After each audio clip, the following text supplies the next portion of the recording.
Unmute us. There we go. Hi, everybody. Welcome back. Yes, we are here again. We're here. Here, try this. He wants me to try this on air. I don't know why. I don't know. I just figured you wanted to try it. It's got passion fruit in it, and you figured you might like it, but... I actually do like it. Oh, okay, good. Yeah. Good. Sarah's exploring IPAs. Mm-hmm. This is the Double Scatterbrain Double Dry Hopped IPA from one of my favorite breweries down in Nashville, which is Bearded Iris. I didn't actually know, but I remember the logo. So that's what I'm drinking tonight, Yes. folks. I'm drinking what's left of our keg, which I just tapped. It's out. gone. It's gone. So Blah, that's a little blah. sad. So hi, friends. Thanks for coming back to the Love is Being Stupid Together show. Are we calling it a show? I don't know. Okay. Podcast, stream, show, Yeah. dance. I'm not really Dance? sure. You're going to dance? Not right now. That's a thing. Not on. I mean, I don't have any room to dance. You can do Twitch Sings. Twitch sings. Yeah, it's the only way you're allowed to play licensed music on the air. I'm good. Because you can like sing to it because they have the license for it for Twitch Sings. I'll pass. No? Yeah, I'm good. Okay. So yeah, here we are, talking about things. Talking about some really shitty things. Yeah. I mean, really, let's be real about it, right? We're talking about grief and loss today, and how you and I, as a couple, have made it through that stuff. How we've supported each other through those things. Yes. We are hi there. We are not going to be talking about Our the miscarriage. Not that we aren't going to talk about that, like we talked about last week. We are going to dedicate an entire episode to that because that was such a big part of our lives and such a big deal.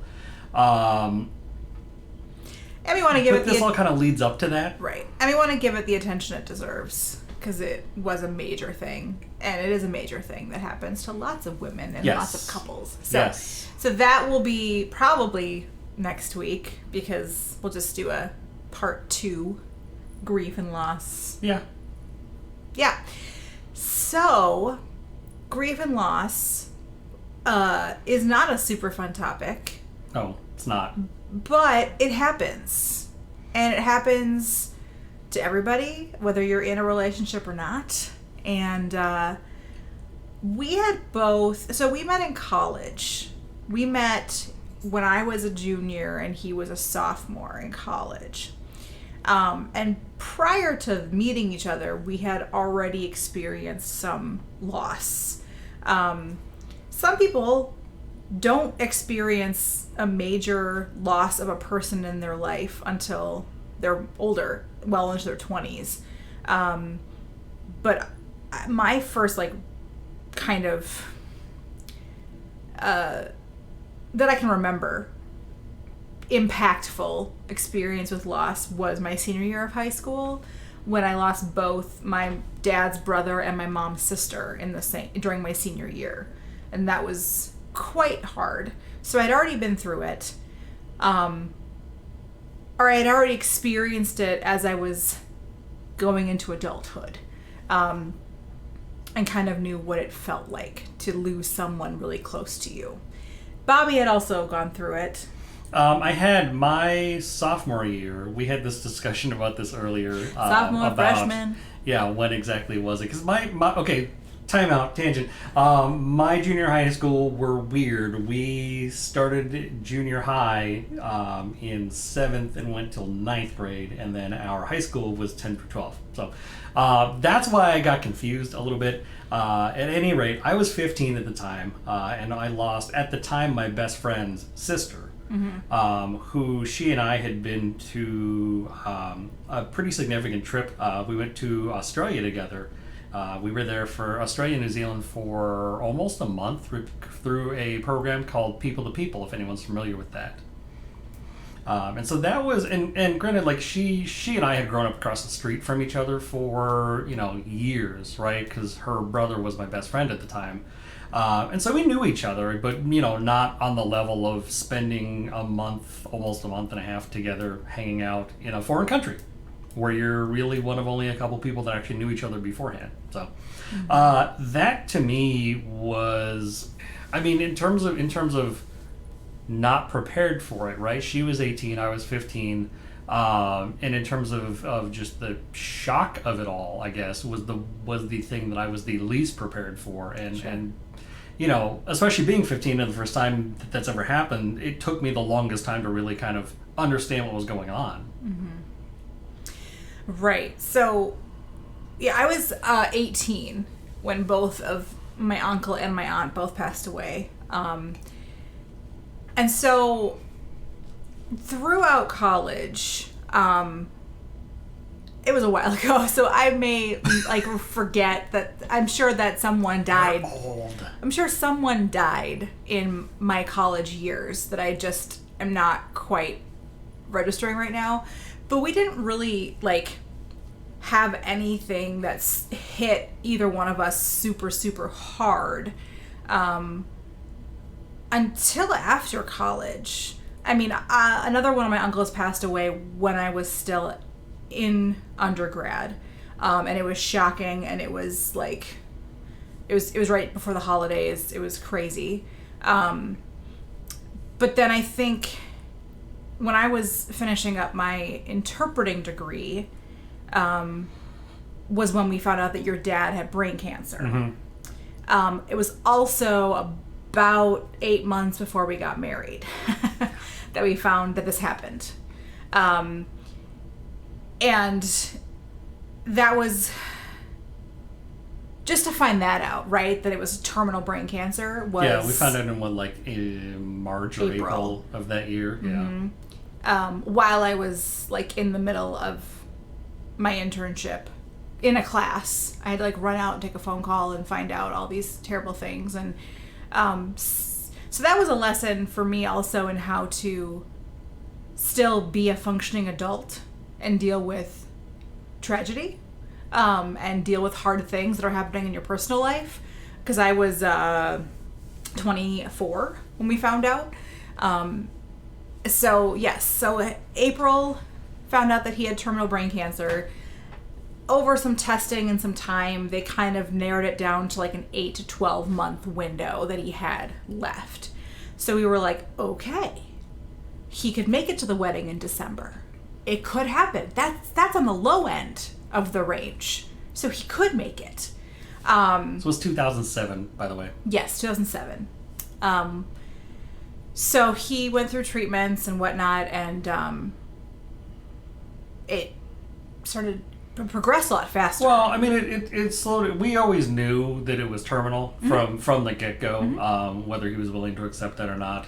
But we as a family knew that was the case, and so any of the treatment and the surgery and all that stuff was just kind of to slow it down. Right, because he was essentially in denial, but also was like, "No, I'm gonna be at your wedding. I'll be there. Yeah, I'll be there." We had talked about moving it up, doing just a family ceremony with like at the courthouse, just to be married when he was still here. The family said no, just keep your plans. Which, when we were trying to make that decision, we were like, how are we gonna afford an apartment? We don't have jobs yet. like what are we gonna do? We can live with our parents when we're married, and yeah. So that was that was an interesting time. So your dad started progressing a lot quicker towards the end of summer and into September, and he went into hospice, I think, like in the fall. Yeah, I think he was in hospice for like a month and a half. He was in hospice a lot longer than most people are in hospice, because usually hospice is like not long. So he's in hospice care. In the middle of all of this, my grandma, my dad's mom, who had somewhat recently had a pacemaker put in, and actually we had just gone shopping with her to buy her outfit for our wedding. This is in middle of October. We're also shopping for houses. She went to the hospital and she passed away, October 14th. And we had known, I mean, we had known earlier that year that she was kind of getting to, kind of funny story if you want to tell about the when she found out about the wedding date. Right, at my college graduation. So I graduated in 2005 from Winona State. We were talking about, plans. Because we had been engaged for a couple months at that point. Yeah. Mm-hmm. And so she's asking, I said, well, probably in about 2 years. And she just looked at me and she's like, 2 years? I mean, the face was very much, I have to live that much longer to see you get married. So she was 89. She was almost 90 when she died. So she died like 3 days after we went shopping for her wedding outfit. And you kind of got the sense that she was trying to hold out. She was trying to wait for the wedding. Yes. She was trying to be at the wedding. Yeah. So that was shocking, but not shocking. It would have been less shocking if it was after the wedding. So it was kind of surprising. She passed away. We put an offer in on a house. It got accepted. I remember we were signing papers and our realtor was like, you guys excited? I'm like, uh-huh. He's like, you're buying a house. I said, yeah, my grandma died yesterday. He's like, oh, okay. Well, never mind then. So she passed away October 14th, 2007. Had the service, went through that whole process. My grandma was a real smart lady. She had like everything planned, paid for. My dad was her only surviving child and family member, and knew that he would have the brunt of the cost. So it's just like my goal in life when I become old is to be as sharp as she was. Like just to be as like witty and sharp as she was when she was 89 years old. No, definitely. Was amazing. Everybody could hope to be as mentally aware and sharp, as you say, as she was. As Grandma Ginny, yeah. So Grandma Ginny passes away. We're still kind of just like in limbo with your dad. I don't know if you want to. And at that point, we knew it was bad, right? I mean, there were discussions about if he's even around, he's probably not going to be there, or how do we get him there, or what do we do? Do we do a separate thing with him in the hospital? We weren't sure, right? Do we visit him that day in our outfits? Mm-hmm. Our outfits. My wedding dress. Our outfits, yes. The wedding attire, right. Whatever. Yeah. Right. Yeah, we had a lot of conversations about that. And then he died. Yes, he passed away November 8th of 2007, which... I don't mean to sound like, and then he died, but that's... I mean, he had cancer. It was terminal. He was in hospice for a long time. It had been 8 months. We all kind of knew it was coming. Mm-hmm. It's... So, one of the things that... And I don't mean to sound like it makes it any easier, because it's not. Right. But there's a dramatic difference between when somebody dies suddenly and when somebody is diagnosed with something terminal and it takes 3 months, 4 months, 6, 8 years, or eight months, whatever. Well, or 8 years. Or 8 years for that matter, right? It because you have time from the time you hear, okay, this person is terminal, to the time that they die, you have that time to kind of prepare yourself mentally for it and say goodbye to them and all those sorts of things. Whether you physically do that, or whether you actually do that with them, or whether you've just mentally kind of done that. The only thing that I think people who maybe haven't gone through something like that don't realize is you can't begin the grieving process until the person passes away. You can, no matter how much they've changed because of their illness and they're no longer the person you remember them being. So like the person you knew is gone, but the family member is still physically there. And so you can be prepared, it's coming, but you can't start grieving them really until they're passed. And I think that, so you still go through that process after they're gone, because you really can't. I mean, I don't believe that you can go through it until they're gone. Maybe I'm alone in that, but so he passed away November 8th. The which day before we were supposed to close on our house. the day that we did close on our house. Oh, was it the day that we... It was the day we did do it, though. I mean, we didn't change it. Right, right. Right, we asked his mom, do you want us to postpone the closing? She said, no, you've been waiting for this. We didn't know when he was going to pass. You have to just go ahead, close on the house. The funeral was delayed for a few days so people could come in from out of town, which helped us be able to move into the house and not worry about moving and having the funeral in the same day. Which, that whole experience was very weird. Yeah. Because, on one hand, my dad had died. On the other hand, we bought our first house. Yay, and we're getting married. We're doing all this other stuff, Yeah. right? And we're Yeah. getting married, and so it's almost like my brain like shut that off and was like, nope, we're moving, we're closing on this house. Right. I mean, I wasn't running around, hooray, we had a big party or anything like that, but it's somehow my mind just shut that off. Mm-hmm. Right. And I think that a lot of people, when they're getting up to like the service and the burial and all that, they do just to get to that point, just to get through like the hard part where they have to see people and all that. And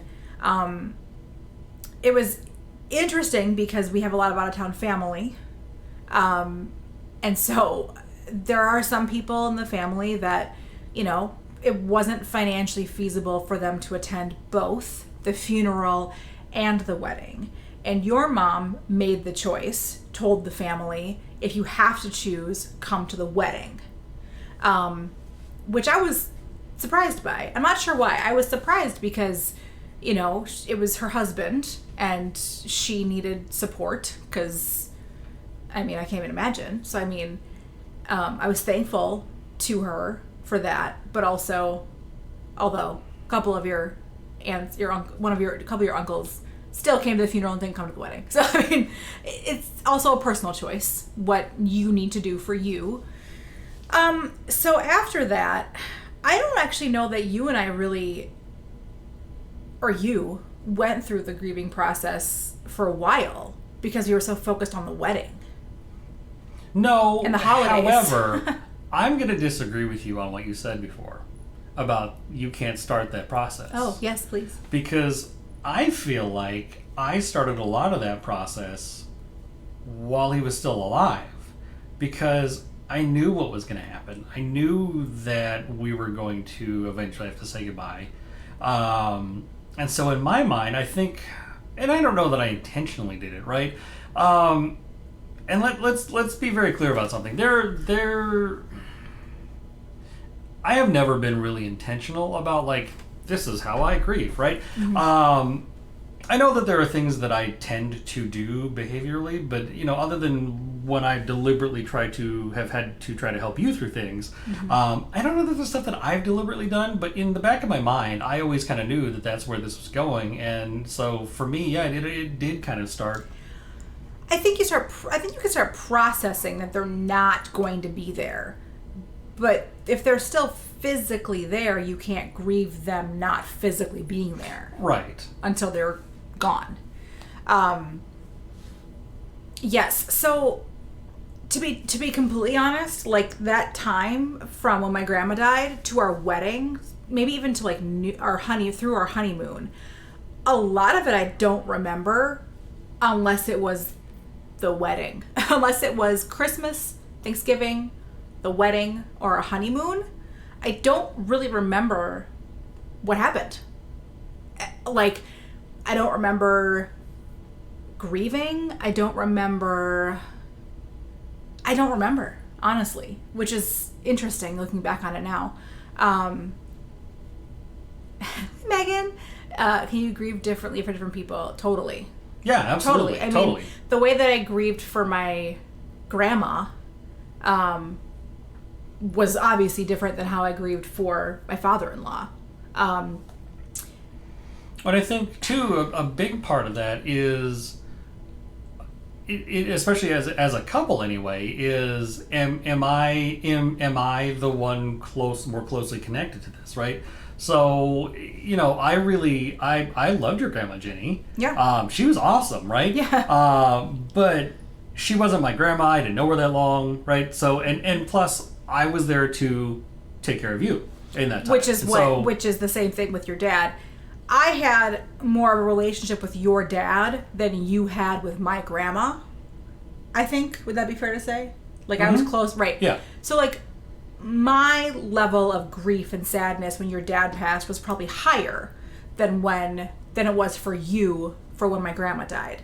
But also, you know, there's like this trickle effect of who needs help, who needs support, right? So I have my parents who were supporting me when his dad passed away, who were making sure that I was okay. My friends who were amazing during it. All our friends were so great. Then I can then spend my energy supporting Bobby, who then needs to spend his energy supporting his mom. So it's like this sequence of people. I mean, you're all kind of holding system. each other up. Right. Right. At some point, you know, you've got the weakest person and you got the strongest person. You're all kind of holding each other up. Right. One after right. another. Because ultimately, the person who needed to probably show the best face was your mom. Because she was the one that knew, like, everybody who was coming in, whereas you and your sister, and for sure me, didn't know as many people coming in. Sure. But I do want to comment on Ashton's thing about partners who get diagnosed with dementia or Alzheimer's. Correct. I think that I think that there is something to be said for starting the grieving process when that person is no longer the same person, or they forget who you are, or like they're just not the person that you knew.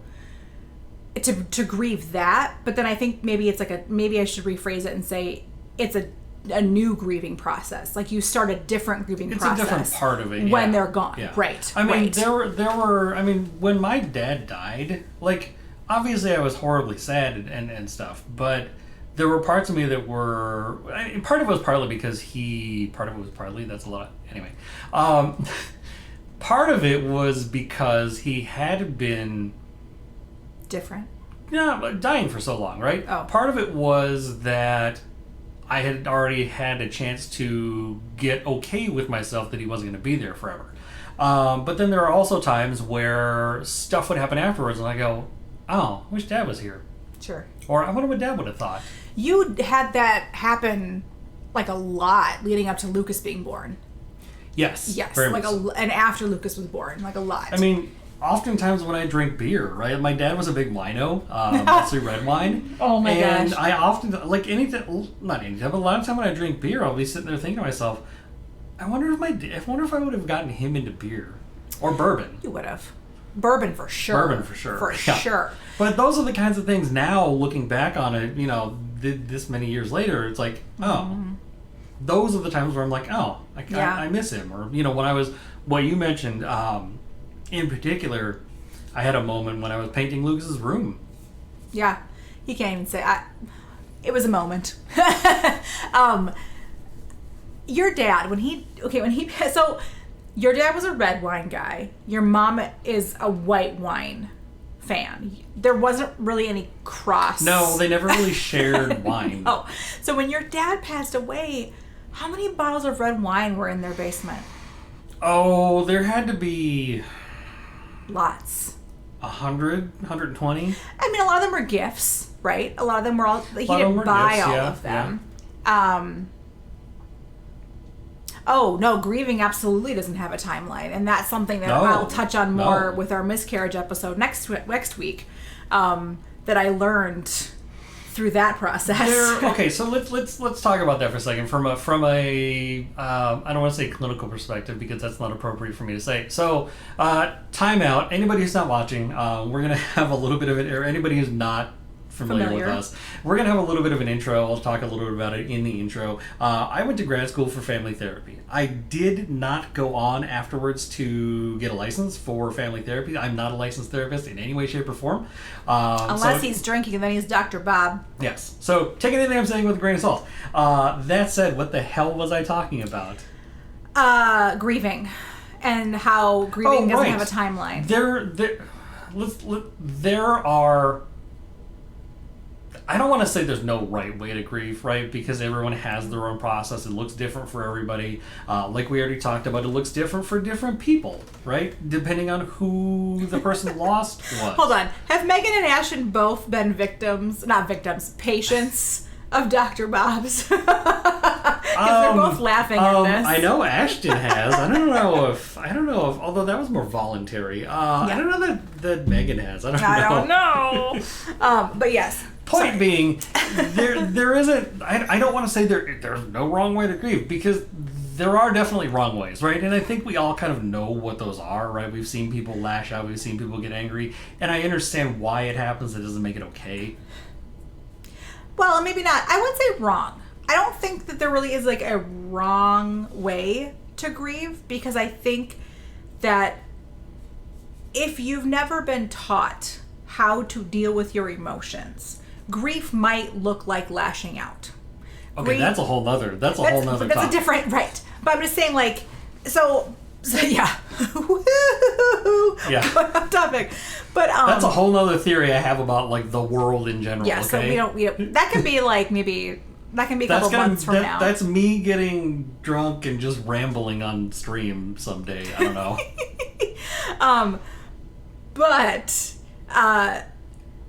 yeah, so that is also like super important for anybody who's going through grief, going through a loss, grieving something.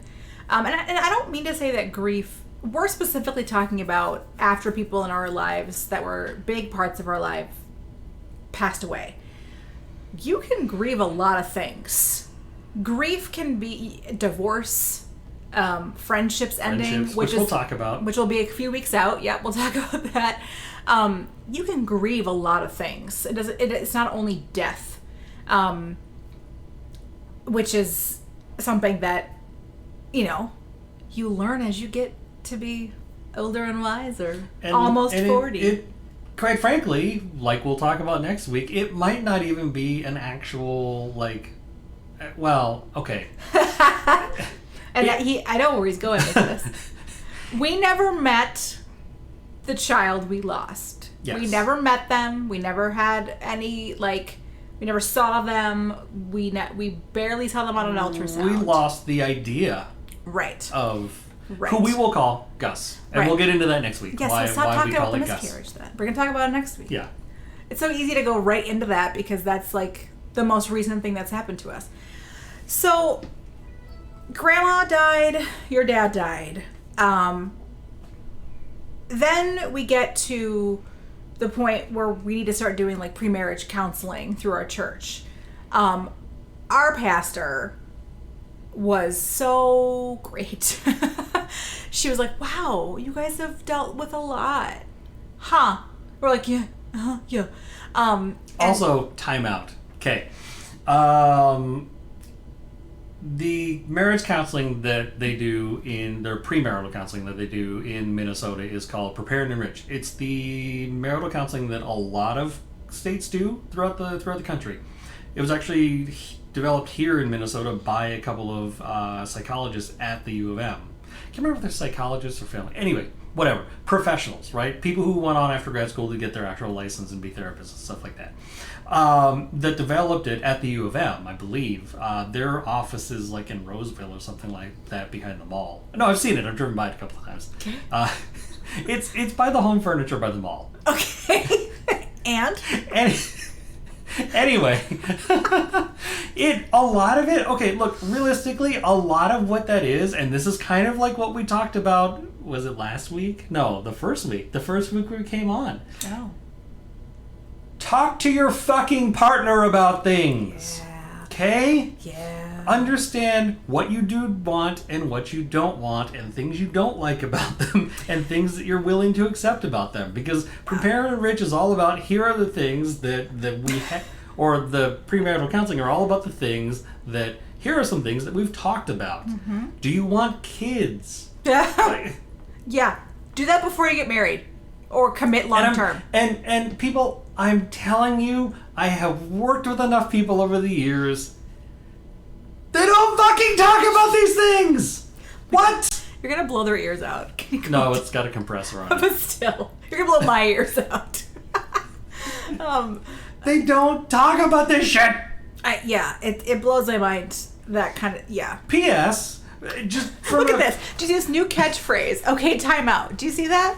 New catchphrase. Okay, time out. Are you Zach Morris? What's happening? Do you want kids? Really should be on the forefront of your relationship when you start dating people? Like, I get it in your college, maybe not so much, you don't know. But, like... When you're our age. If you're an adult, I mean, hell, if you're, like, 25 years old, even 20 years old, right?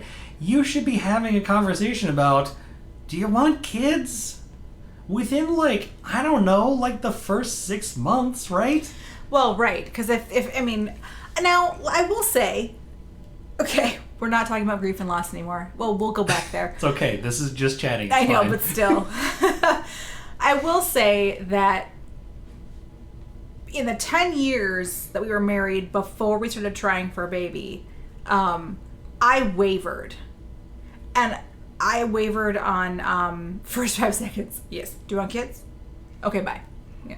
Bye. So, it's there was a time, I don't know, 3 years ago, where I really like had this moment of, do I want children? Yeah, we've had that discussion. Or do I feel like I should have them because all of my friends are having them and they all think we'd be good parents and we'd have a cute kid, which we do. And I'm not I don't know ashamed. how this and this made a really cute kid, but... Rude. Rude. I mean, I'm like a supermodel, but rude.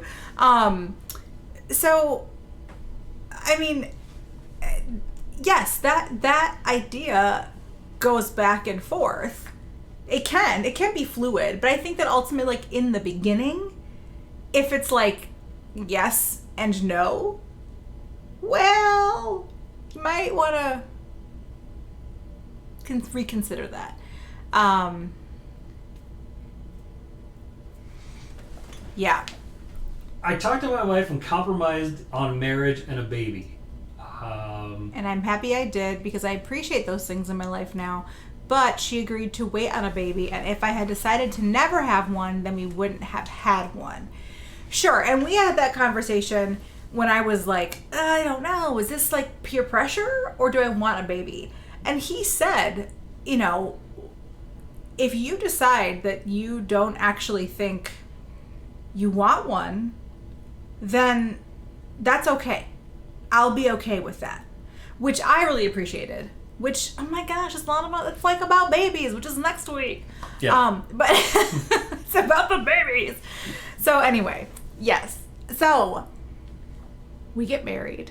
Yes. And it's really Okay, sad. back to the topic. We get married. It's really sad. It's really happy, but also sad.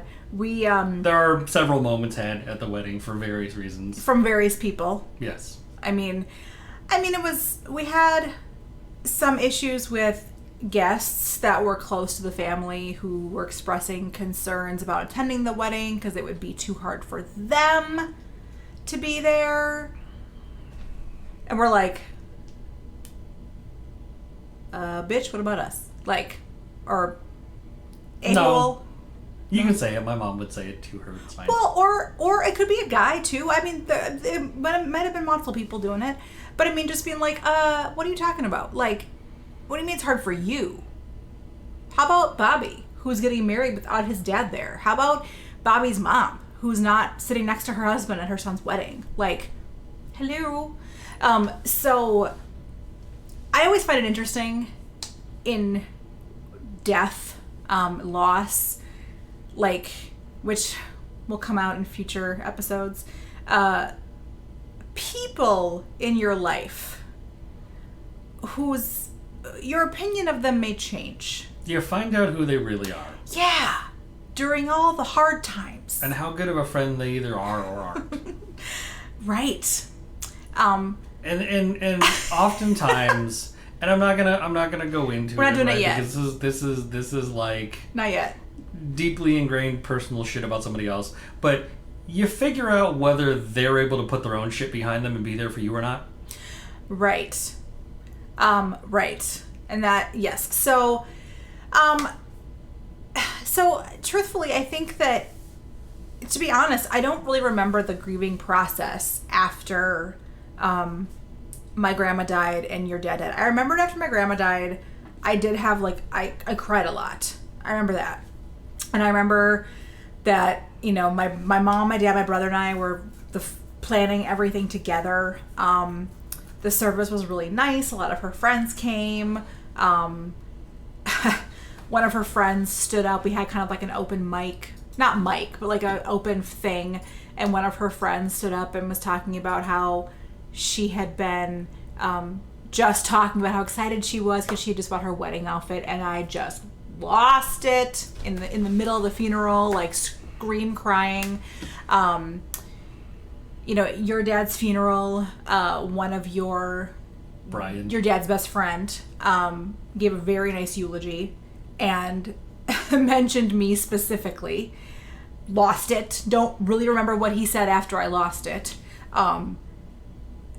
Because, you know, I had been so welcomed into the family and like felt like he was my father-in-law before he passed, before I was married to Bobby.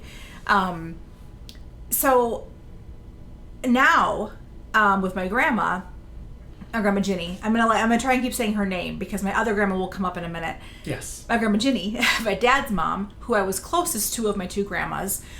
It was just my brother and I were her only grandchildren. So, and she didn't have daughters. So it was like I got all the attention. And we had a really good relationship. Yes. So music was our thing. Music was our thing that bonded us. And she paid for all my music stuff. Piano lessons, my trumpet, everything. Like, she wanted me to be in music. So, every once in a while, I'll be in the car. Not so much now.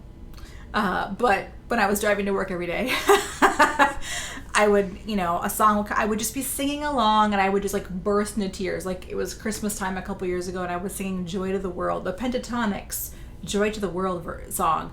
And I just started sobbing. And I'm like, what? And it really is. And that goes back to that whole, there is no timeline, right? There's not like, oh, you lost this person 3 years and 27 days ago. You're officially done. Like, right. No, there's no timeline, right? It hits you. It hits me at the most random times. I mean, like I said, my dad passed away in 2007. It's 2020. I was painting my son's room, and all of a sudden I had a moment. Right. So, I mean, yeah, so that's crazy. And that's the biggest thing, right? You don't have to forget those people. No, right? You shouldn't. You don't have to forget them. They're not gone from your memory. You still have your memories of them. You remember who they were. You remember the times that you had together, right? And so don't ever feel bad about that. Like, just. Yeah. I don't want to say like just let it happen, right? But it's okay for that to happen. Right, totally. So I guess fast forward a few years, I did a friend of mine from college. I guess more mine. Mostly, yeah. Sorry, sister. Yeah. Died in a car accident not long after we were married, and so that was my first time having a friend. Someone my age pass away. And that was just terribly sad. It was, all of us came together from college because a lot of us had graduated and we all graduated together and we came back together and to remember her and stuff. And Bobby knew her and like had like an acquaintance with her. I would say she was a friend. Yeah, a friend. Yeah. But Bobby was able to be supportive of me because then I was able to be supportive of my sorority sisters who knew her longer, who were much closer to her, while still being sad myself. So you want to talk about like there are and aren't appropriate ways, or maybe there's no right way to grieve. Again, there are wrong ways to grieve. But there are definitely different ways to do it, right? Mm-hmm. So this is long after all of us had graduated from college. Anyone who really knew her anyway had graduated from college. And she grew up in a town that was not far away from where we went to school. Yeah.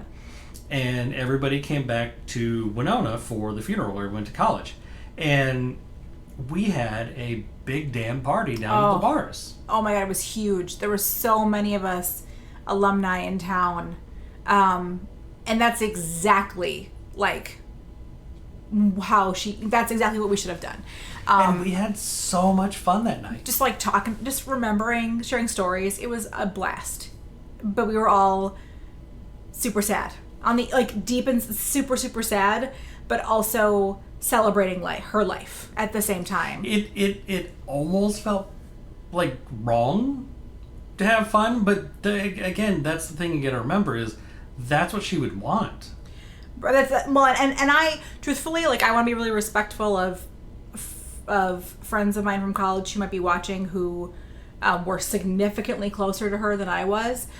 I'm not going to sit here and pretend like that's what she would want. No, like I didn't know her.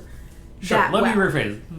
That's what I get the sense from yes. the little that I knew about her. That's right. my sense of what. And from what everybody else, people who were the closest to her were leading the party. So then a little bit after that, we'd been married about 2.5 years. My other grandma got really sick. And my grandma Betty, and went into the hospital. She had some stomach issues.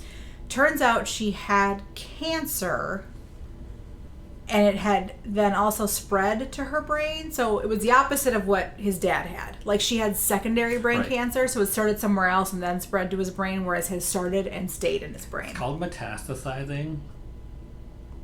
Or yes, if you want to be medical, sure. And so that experience was a lot different for me than when my grandma Ginny passed away, because at this point I was a certified sign language interpreter. And my family, as I've said, are all deaf.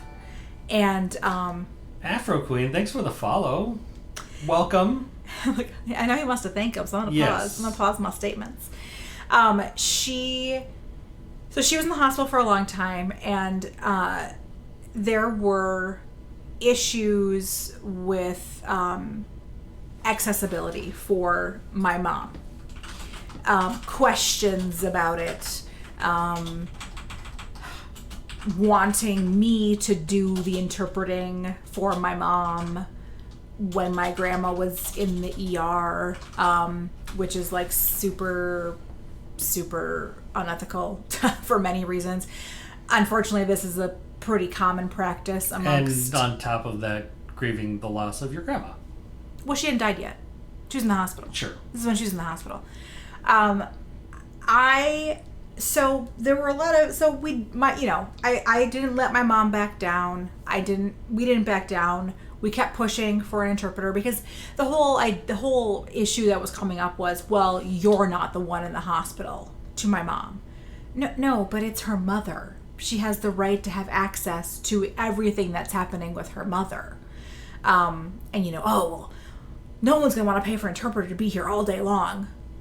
Well, that's the law. So that's a whole separate issue. Right. That we could probably go on totally about is, and I'm not gonna do too much shading here. But so I was dealing with kind of that side stuff, along with trying to just be sad about my grandma.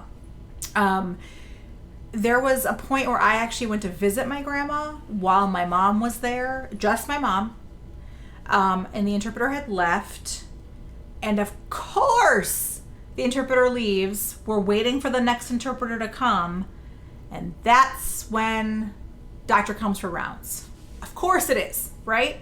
When I'm there. Well, I'm not going to, not tell my mom what's going on, because that's rude. So, doctor comes in to talk about grandma's scans, testing. Tells mom grandma's terminal, has only so much time to live. And it's not a long time. It's a very short time. And I have to interpret this message to my mother about her mother. And that is the exact moment that we had been trying to avoid this whole time. Like, possibly the worst moment was the one that I was there for, to interpret. I mean, I was glad I was there for it, to hear it, but I didn't want to have to deliver that message. So, and that, I feel like, from my perspective anyway, you had two grandmas, one that you were very clearly closer much to. closer to. Yep. And one that you weren't. I feel like for you, that situation made it much more difficult for you. It was... What do you mean? In terms of the whole process, in terms of your level of being upset, and I don't mean upset, I mean in a very generic way, right? I have some pretty deep-seated issues with that grandma that are not like, they're not like, I don't know, I make it sound real like dark. It wasn't. I just had some personal concerns and issues with that grandma, and I've talked to my family about it. Like, this is not new information. If y'all turned into to our first episode of this, you'll know that that's where some of this comes from. We also had a discussion about how I was initially treated when I first came into the family. Oh yeah, it was that grandma. It was that grandma. It was that grandma. But that's kind of beside the point. A lot of it has to do with. Can I just say, like, because a lot. So my grandma Betty, her parents were also deaf, and so she grew up in the 30s and 40s in a very different time than I grew up in, and so she just kind of expected that I would act the same way for my parents as she had to for her parents. Which is basically like a living, breathing interpreter from a very young age. All right, ready? Time out. Tangent. I did that on purpose. Okay, Zach Morris, what? What do you want? It's one thing for us to sit here and say that is how it was back then, and that is the expectation that she pushed forward and that she was unwilling to change that. Mm-hmm.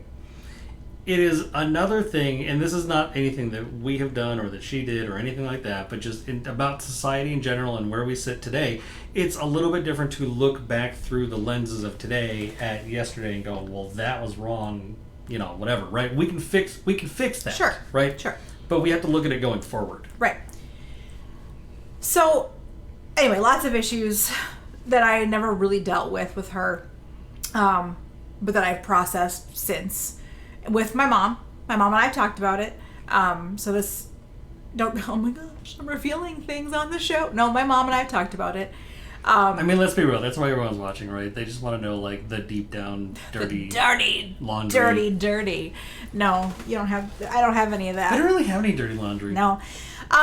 Anyone who knows us, if you've known us for, like, some of you that are hanging out with us have known us for, for 16 years. Almost our entire relationship. Yep. We don't have dirty laundry. I got nothing. So I think that was something that, leading up to her passing, that Bobby, like, was, like, really helpful in supporting me and, like, just letting me just, like, talk it out and just gripe about it and how ridiculous it all was and how upset I was. And I also, my grandma was, like, a mother figure for one of my cousins. The daughter of the aunt who passed away when we were very young. And so I really wanted to be there for her, because this is just crushing for her. Sad for me, crushing for her. Like with my other grandma's passing for me. So she passes away, and we're planning the funeral. And, 16 and a half years, Megan.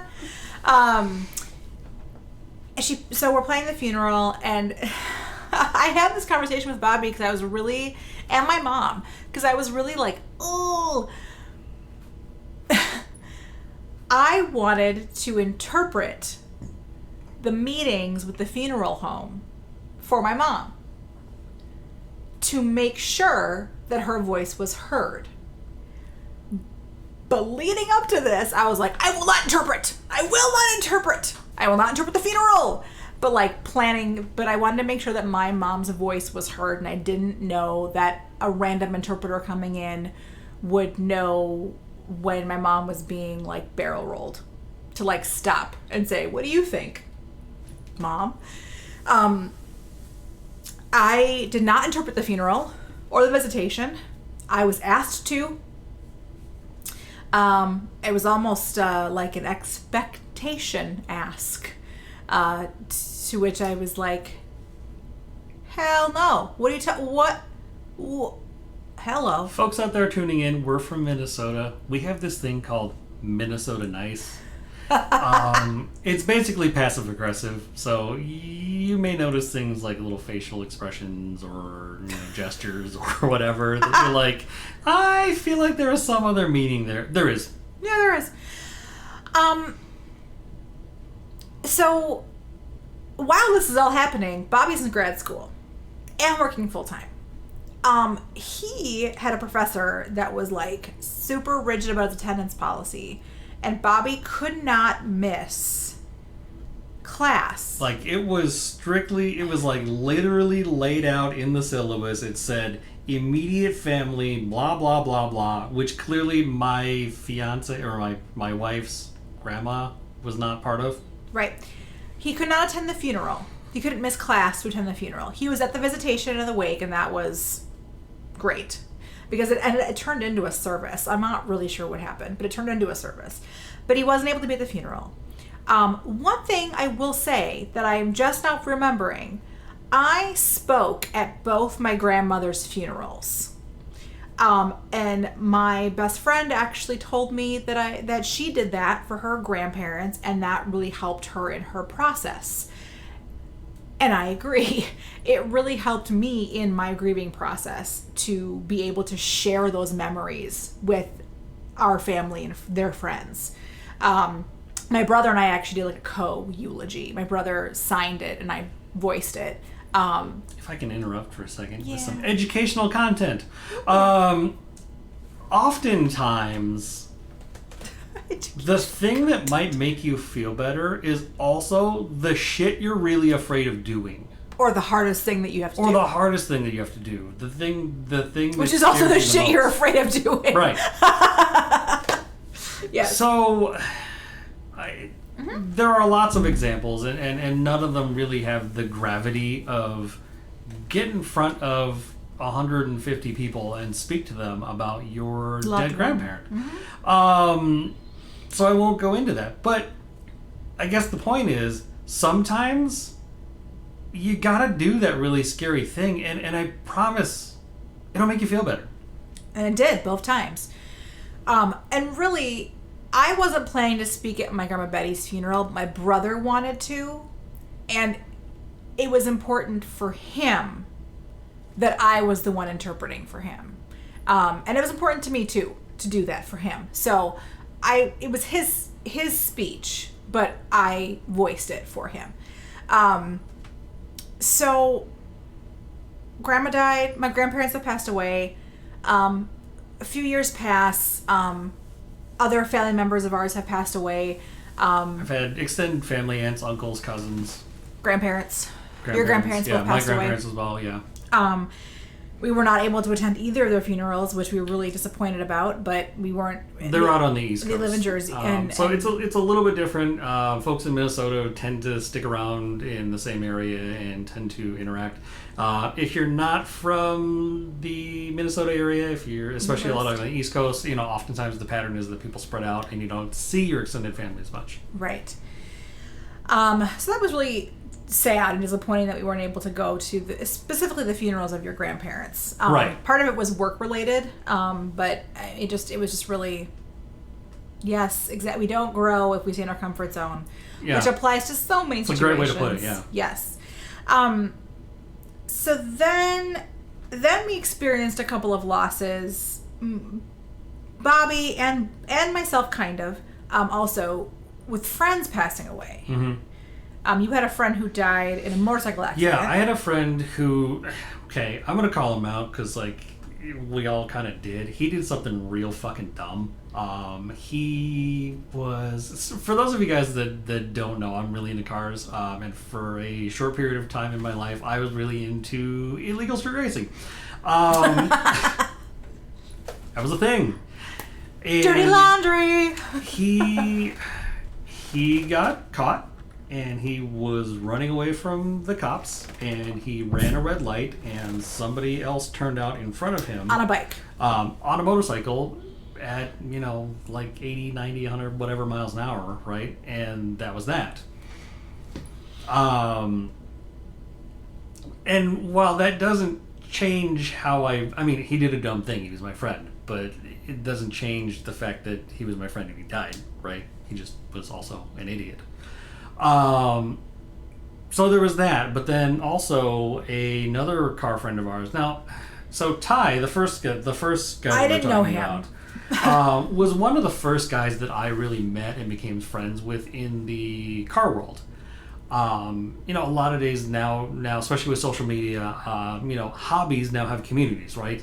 You talk about communities of car people, you talk about communities of like Dungeons and Dragons, you talk about communities of like beer people, whiskey, all sorts of things that I'm into that have all these little like niche communities. Sure.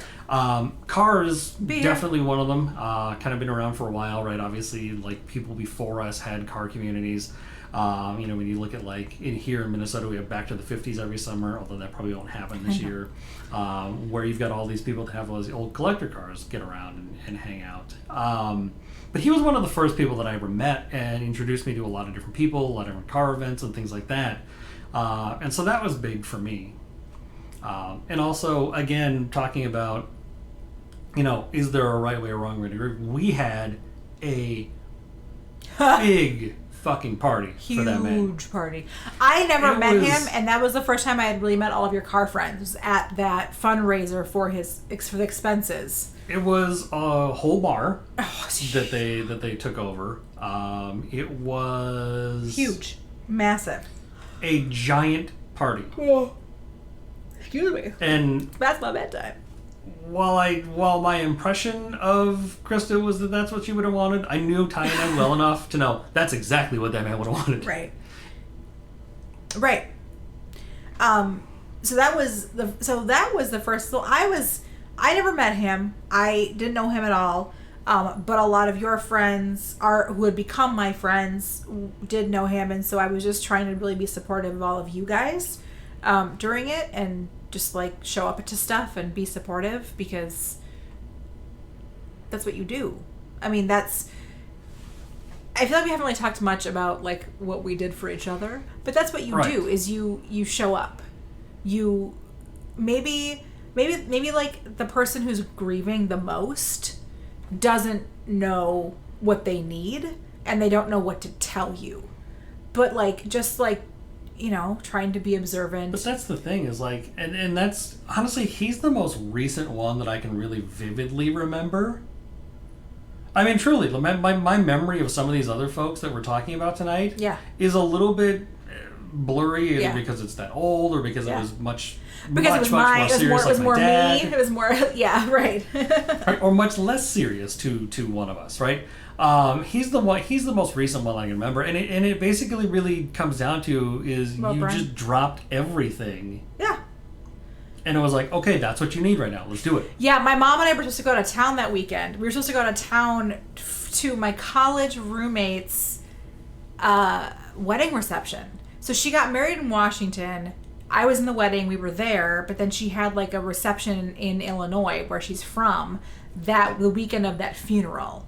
And I told my mom, like, I can't go. Like, Bobby needs me here. I don't know this guy, but I need to be at this thing. And so I went with him to the service. I was only able to be there for a short time, and I can't remember why. It doesn't really matter. But I went to the service. I was there for you and your friends, and show up, Pretty much, yeah. be there, right? But then Brian, Yes, another car friend of mine. yeah, Who who became a friend of mine. Yeah, who originally was just a sort of like a member of the car community, and he ended up coming in and buying a car from me back when I was selling cars still, and we just kind of became friends from there. Like the best. His family doesn't live far from us, And his brother might and be so watching. we would hang Yeah. out with him pretty regularly. We saw him, I don't know, maybe once a week, once every other week. Yeah, so many good memories with He was him. also a beer nerd. Yeah, really good memories with him, yeah. Mm-hmm.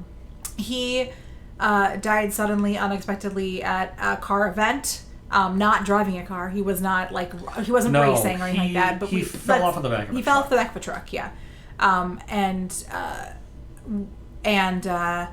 we spent most of that weekend going back and forth to St. Cloud. And to that be in the again was one of hospital. those deals where, okay, we're just gonna drop whatever it is we're doing. Right, and I mean, we were still very conscious of the fact that we had a dog to take care of that we needed to be responsible for, but for the most part, we were back and forth to St. Cloud with a group of friends of ours. Which is about an hour and a half from Sorry, where we live. yeah, everybody, For people not everyone that are watching. not familiar with the area. Right. That whole weekend, just being there for the family, seeing what we could do, just being there, trying to be supportive of for each other. He did pass away, and we got to know his family a little bit and some of his other friends, and it was Bobby was far closer to Brian than I was, but it shook us both quite a bit because that was the first time, with the exception of the miscarriage, which we'll talk about next week, where a loss really shook both of us. Which makes it really interesting when it comes to supporting each other, because you have to support each other. It's not like it's my grandma, you're sad, but you can support me. We're both devastated because our friend died. Yes, Bobby showing. I'm like, what are you doing? I did not mean for that to be that big. That's There we go. ginormous. I know. That is Bobby's tattoo. That is the tattoo that On I his have arm. on my right arm for both of my car buddies, with the dates that they passed away on.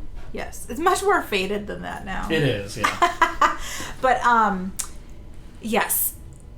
So I think ultimately we've been able to come out on the other side of all of these grief experiences, including our miscarriage, which quite frankly, as we'll talk about next week,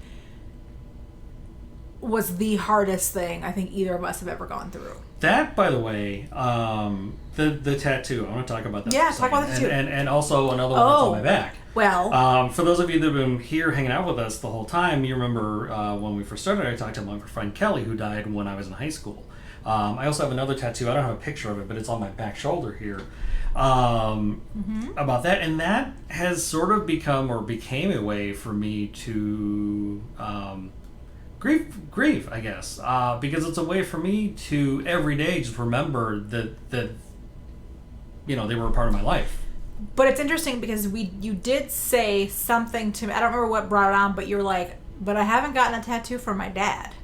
So that was always something that was kind of interesting to both of us. And I don't know if it's because you memorialized him in other ways, just because he's your dad and it's a little bit different. And maybe you will get a tattoo for your dad at some point. I don't know. But I got a tattoo on I have tramp stamp. I got a tattoo for my aunt who had passed away, and it's a pink rose. And Bobby's tattoo for his friend Kelly is a pink rose, which we both got before we met each other. And so that was something we always thought was really kind of interesting, that we Just an interesting coincidence. connection. Yeah. Of course, mine's more like a skin tone rose now.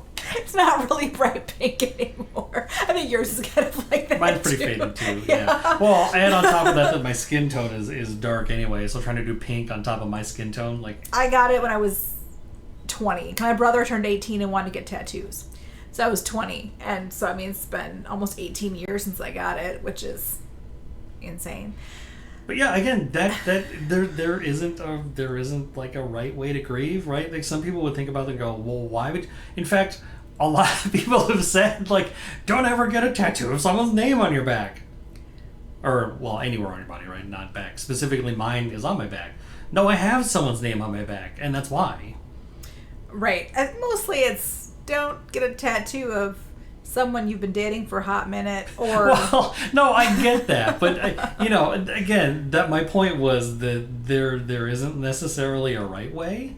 right. And if that's something that makes you feel better, and it's something that you've thought about for a long time, and in the case of tattoos, right, because you really can't undo them so much. Yeah, I mean, and I think that if we learned anything is that, I mean, I'm not going to sit here and be like, I'm just so grateful for the experiences we had leading up to our marriage to build a really strong, lasting marriage. No, I'm not thankful that my grandma and his dad died. Like, I'm not thankful for that. But I will say that it's an experience that changed both of us and that really brought us together. And I hate to say it, prepared us. Prepared us for what? For what we're going to talk about Oh, next the miscarriage. week. I'm like, we went through a lot of other things before the miscarriage. Well, Okay. right, but I mean, also prepared us for a lot of other things, right? Because that's us learning when one person needs to take the spotlight and when another person needs to be supporting. And let's be clear, I'm not, like, it's not pretty. The grief process isn't pretty. I don't mean to make it sound like my grandma died and Bobby was there for me and it was great. I mean, he was. But it was after a lot of, what do you need right now? It's not pretty. And if you're on the support end, you just gotta understand that maybe that person doesn't fucking know what they need. Maybe you've got to make a couple of suggestions. Maybe they're going to tell you they're all fucking stupid and they hate you. Like, not that you ever did that, but I'm just saying it might happen. Not to your right? face. What? but the point is, just when that person figures out what they need, whether you try and help them or not, drop whatever the fuck you're doing and just do it. Yeah. And, especially if you don't know what to do. And if it's your partner, just, be there for them, I don't know, clean up the house. I don't know, Clean do stuff. do get little them whatever things. food it is Yeah. that you think they want. I mean, even if it's, drive out to the middle of nowhere, an hour and a half away, and stay there till 3 a.m, and get 2 hours of sleep before you get up and go to work the next day. Right. It's ultimately just making sure that they're okay, because that's your job as their partner, is to make sure that they're okay. And like we've said from the very beginning, marriage is not easy. Marriage can be easy, but it requires work. It does. And if you do the work, it can be easy.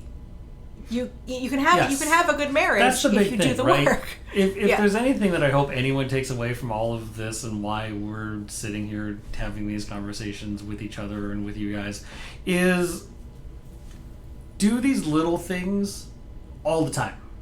Yeah. Right? That way you don't have to have these big confrontations, these big throwdowns, and where you end up in somebody's office where you're talking about, I've hated this thing about you for years. Right. I mean, our first episode was about all the things we hate about each other, people. We know what those things are, and we're upfront about them. So, that being said, next week will be a part 2 grief and loss episode where we will talk about our miscarriage, which, for anyone watching, I'm putting it out there now. Trigger warning. It's going to be about our miscarriage. And I don't mean to say that with a giggle, because Tears might be had it's not. amongst both of us. I'm not even gonna pretend like I'm gonna wear makeup next week, friends. But I know that miscarriage can be a very hard thing to talk about, a hard thing to hear about, and sometimes it's easier to hear about than others. Some days you can hear about it, some days you can't. So if you are one of those people that it's hard, that have been through a loss or are struggling with infertility, and this might be a hard subject for you to listen to or watch, just check it out, the episode, later, because we'll make it available later. Yes, they're always over on the YouTube channel, which I believe is linked somewhere down below. Or if you want to watch it on the videos on demand, you can always do that after the fact. You don't have to be here live. I get that, especially when it comes to this kind of a thing. Rolling right into me promoting stuff. If you want to get notifications when we go live, there's a little follow button down in the corner over there. That'll let you know when we go live and we talk about stuff. I always try to put a little snippet in there about what we're talking about. So if it's something about, grief and loss or miscarriage, or we might talk about at some point what I like to call the brovorce, which would be sort of grief and loss part 3, because it's a different kind Which, of side loss. note, there is no female equivalent to that, I have found out. No. Unless you ask men, and then they have all kinds Yeah, of but those are like wildly terrible, inappropriate kinds of terrible ideas. And women have ideas that are like, there's no name for it. It just So is if what anyone it is. has kind of like a cute, funny name for like when two women friends part ways, great, let us know. My favorite one was setting healthy boundaries. So, because that's... Thanks, Karen. That's true. In my case, it's true. She was also an advocate. She was of what I'm talking about, yes. Yes. So anyway, thanks for tuning in. Thanks for being here with us. Thanks for chatting with us. If you are watching and you are not a Twitch if you don't have a Twitch account, it's free. You have no responsibilities whatsoever once you sign up for Twitch. Just click follow and you get an email when we come on, and then it'll tell you, hey, we're talking about whatever. And then you can join the chat. And you can chat. That's the only reason why it makes it more fun to be a follower. But you know what is free? What's free? Twitch Prime subscriptions. Oh, yes. Those are totally free. If you haven't already done so, hook your Twitch Prime, or hook your Amazon Prime. Hook up your Amazon Prime to your Twitch account. Yes. And then you can subscribe to a channel of your choice once a month for free. Megan saw your friend some suggestions that were Yes, terrible. Megan, I know. They were horrible. I don't know any of those people, by the way. So. And then you get fun little emotes. Oh my gosh. Oh my gosh, in the chat. You do. You can use the fun Corgis. emotes. Now, okay, here's the thing, folks. The fun corgi is locked away in the tier 3 subscription. Don't do a tier 3 subscription. They're ridiculous. But I have to have some things uploaded to them, and in order for me to get more spots in the tier 1, which is the Twitch Prime subscription, you have to have more subscribers. So the more subscribers we get, the more spaces we get, and then I will eventually move all of that stuff down so that everybody can use those. So that's the goal. That was really fast, and now I have to go back and caption this episode, and I'm going to have to re-listen to what you just said like 17 times to Do caption it. you want me to say it slow? No, I don't want you to say it again. Okay. No. So, yes, and do you want to talk about are you having an episode Sunday, or are you taking the week off for Father's Day? Oh, yes, totally. If anyone out there is a beer nerd... Cross promotion. Yes. We're on Sundays from 1 in the afternoon Central to 2-ish. I don't know. We're going to have a beer tasting, pouring expert come on. We're going to try a couple of different beers, and they are going to walk us through what's the proper glassware, what's the proper way to pour a beer. Yes, there is a proper way to pour a beer, depending on the type of beer it is. Because, let's be real, some beers have like floaty shit in the bottom of them, and you don't always want to pour that into your beer, and there are ways to not do that. Talking about different tasting notes and all sorts of things. So, yeah. So come tune in and wish Bobby a happy first Father's Day on Sunday. There's that too. Yes. I think we're going to spend most of the day watching The Mandalorian now that we have access to a Disney Plus account. And maybe getting takeout. I'm not really sure. Quarantine holidays are kind of weird. And yes, restaurants are open, but let's be real. We're not getting it anywhere right now. Not for Sunday. Not for Father's Day. So come join the show on Sunday. I'm always on the chat. So come chat with me. It's during Lucas's nap times, and Lucas actually watches for the first half hour. He does. With me. He loves hearing Dad's voice, and then I watch it during the rest of his nap time. So come chat with me. Come learn some beer things, and come back next Wednesday. Thanks for watching. Bye. Bye.